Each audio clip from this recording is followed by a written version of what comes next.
CMR shopping mall మన height Nagar లో భాగ్యలతా కమాన్ పక్కన ఫిబ్రవరి 29న ప్రముఖ సినీ తారలచే గొప్ప ప్రారంభం. ఇక్కడికి వచ్చినప్పుడు నేను చూసిన మీ అందరికి ఒక ఫోల్డర్ కూడా మీ చేతిలో ఇచ్చినారు.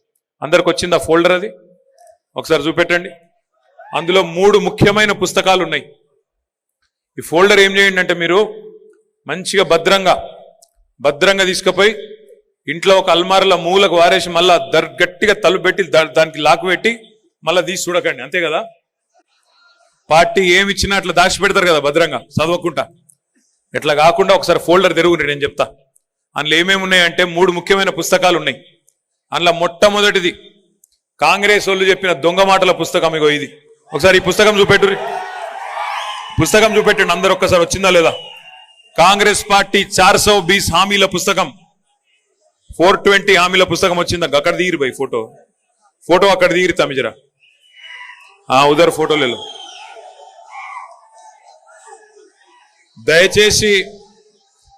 దయచేసి నేను మిమ్మల్ని అందరినీ ప్రార్థించేది, కోరేది ఏంటి అంటే, హైదరాబాద్ మీ పక్కనే, ఇబ్రహీంపట్నం పక్కనే జిహెచ్ఎంసీ ఉన్నది, హైదరాబాద్ ఉన్నది.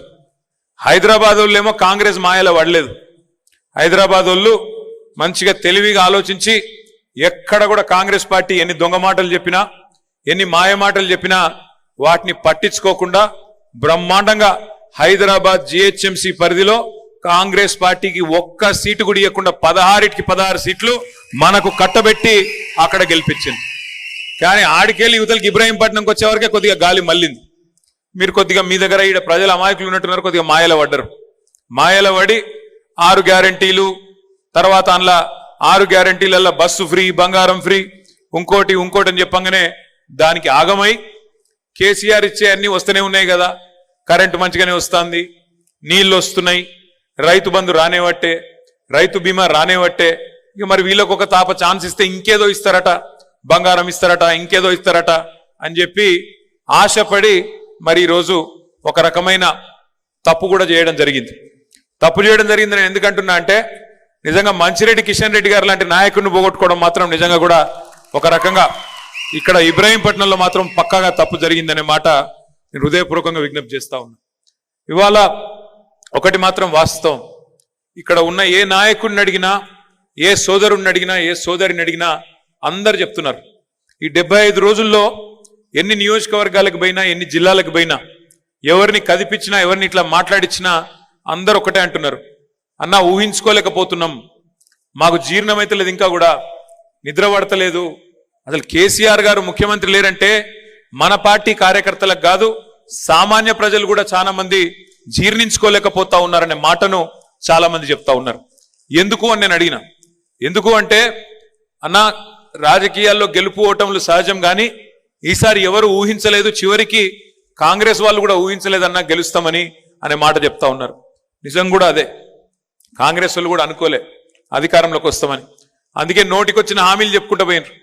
ఎవరిని ఏది అడిగితే నీ గుడి ఇది ఇస్తాపో, అది ఇస్తాపో, అన్ని ఇస్తాంపో అని చెప్పి రైతు declaration, youth declaration, SC declaration, ST declaration, minority declaration, మహిళా డిక్లరేషన్ అని చెప్పి మొత్తం 6 గ్యారంటీలతో పాటు మొత్తం కలిపి 420 హామీలు వివిధ డిక్లరేషన్లలో వాళ్ళు ఇచ్చిన వాటినే మనం అన్ని కూడా తెచ్చి ఒక పుస్తకం రూపంలో పెడితే, సరిగ్గా మరి వాళ్ళు అనుకోక చెప్పినరో కానీ సరిగ్గా 420 హామీలు కాంగ్రెస్ పార్టీ ఇచ్చి ప్రజలను మాయ చేసి, మోసం చేసి అధికారంలోకి వచ్చింది. ఎట్లా ఉన్నాయి కాంగ్రెస్ పార్టీ హామీలు అంటే మీరు చూస్తా ఉన్నారు. ప్రతి ఇంట్లో ప్రతి ఆడబిడ్డకి ఏమన్నారు, మహాలక్ష్మి అనే కార్యక్రమం కింద నెలకు 2500 రూపాయలు ఇస్తాం, కోడలుంటే కోడలికి 2500 ఇస్తాం, అత్త ఉంటే అత్తకు 4000, అత్తకు భర్త ఉంటే మరి ఆయనకు కూడా 4000. అంటే కేసీఆర్ గారు ముసలమ్మకో ముసలయ్యకో ఇస్తున్నాడు, మేము ఇద్దరికి ఇస్తాం, ఒకళ్ళకెట్లు ఇస్తామని చెప్పి చేయూత కింద 4000, మహాలక్ష్మి కింద 2500 రూపాయలు ఇస్తామని చెప్పినారు.